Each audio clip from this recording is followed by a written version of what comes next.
আচ্ছা, খেয়াল করেছেন সময় কিভাবে দ্রুত চলে যাচ্ছে? এই তো সেদিন ২০২৪ সালের ঈদুল ফিতরের নামাজ আদায় করলাম। দেখতে দেখতে ২০২৫-এ ঈদুল ফিতরও শেষ। কিয়ামতের একটা আলামত হচ্ছে সময়ের বরকত কমে যাওয়া। সময় ও নদীর স্রোত কারোর জন্য অপেক্ষা করে না। যতই সময় যাচ্ছে ততই আমরা মৃত্যুর দিকে এক ধাপ করে এগিয়ে যাচ্ছি।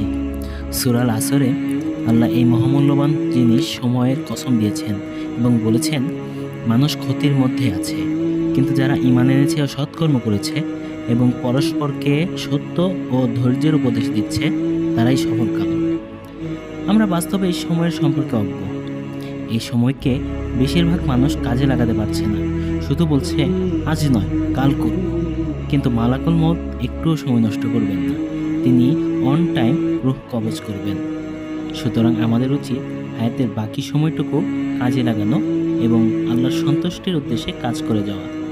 আল্লাহ আমাদের সেই তৌফিক দান করুক। আমিন।